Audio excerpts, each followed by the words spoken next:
the topic which I've chosen for this is leveraging skills, building networks, and navigating corporate culture.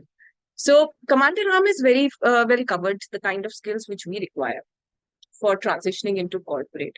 But we also understand that as military veterans, all of our skills which we have gained in our experience are transferable. The only problem which we as veterans face is in communicating those transferable skills in a very apt manner to the corporate world. So that's where we lack, you know.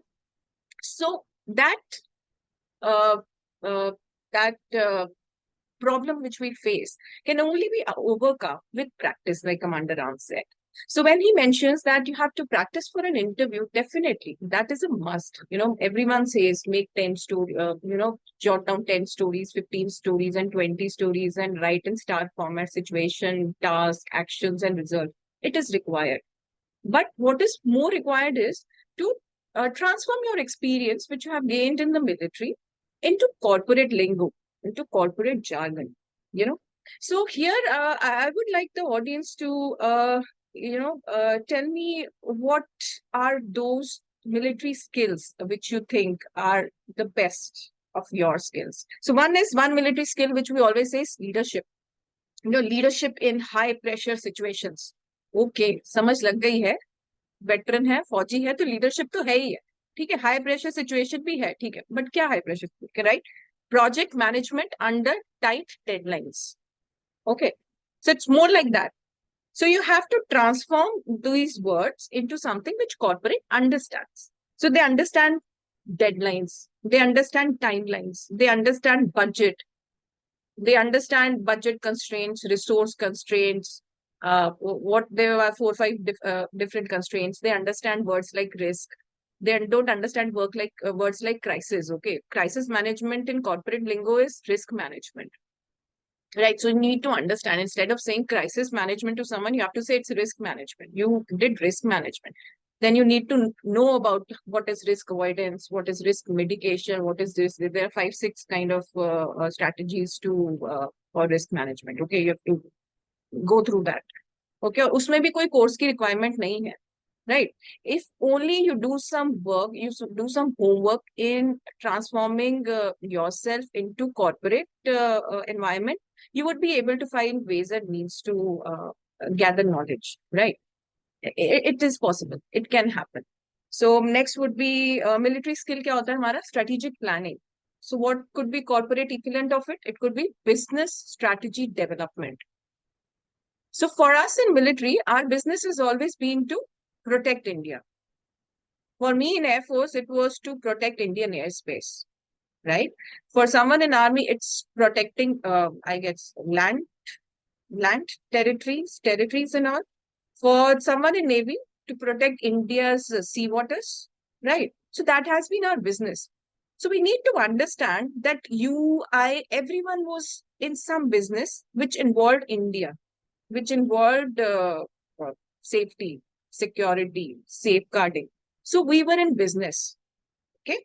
So whatever we did, it was business for us. So our strategic planning, our strategic management is what? It is business strategy development in corporate. So, right. So understand this. Start leveraging what you did there to convey to people, right?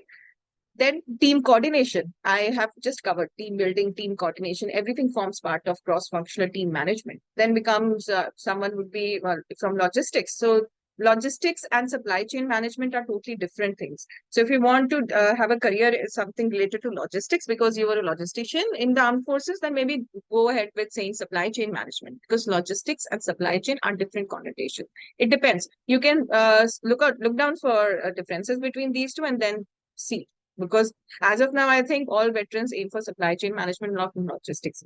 Then would be, I've covered, then there is something like communication, and we say, I reported to so-and-so, I reported this, someone reported to me and all. That's all stakeholder communication, right? So you start using the word stakeholder.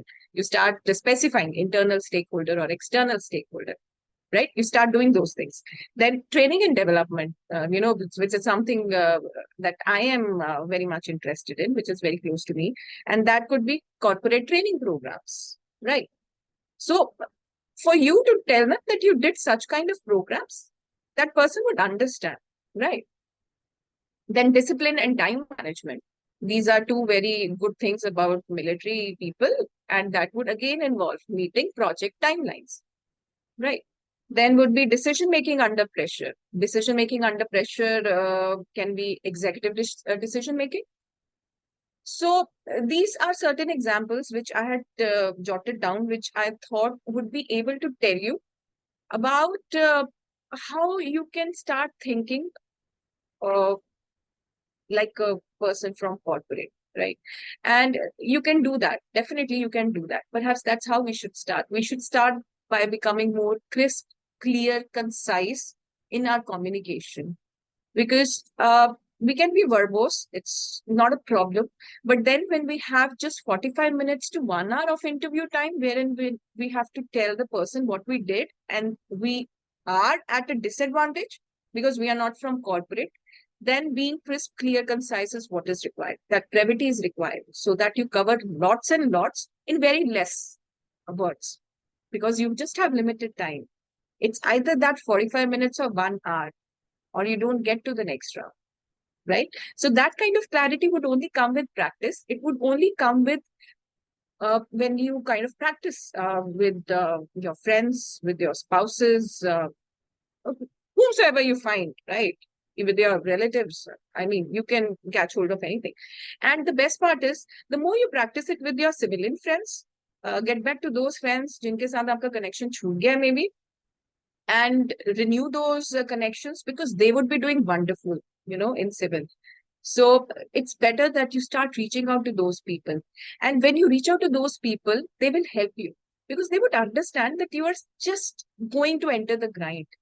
They would understand that. And then they would tell you how to be, uh, as Commander Ram said, how to be hopeful, because they have been there, right? They have been there. They have seen those hits and misses, and trials going wrong, and company not responding, and this not happening, that not happening. That's where you learn.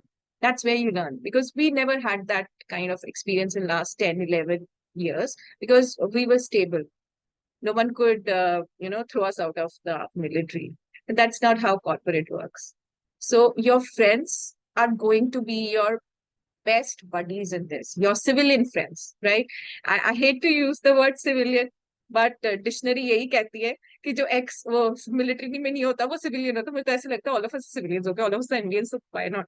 So yeah, your corporate friends, so they are the best buddies in your transition journey. So start reaching out to them as soon as possible, and they'll be more than happy to help you. They would trust me. I mean, I have reached out to many people, and I realized at what good positions they are, and we are slowly and steadily renewing connections, and it works. It works. They're already awed with you कि आपने SSB clear करके आप ना air force navy army में चले गए हो. They're already awed with what you have achieved in your life, and they would welcome you with open arms. Okay, so don't worry. People are there to support you in your transition journey. You reach out to people. You reach out to fellow veterans who are there. Everyone will be there to guide you. So yeah, so this is about how you can leverage your skills, how you can think about transforming your skills into something that corporate understands.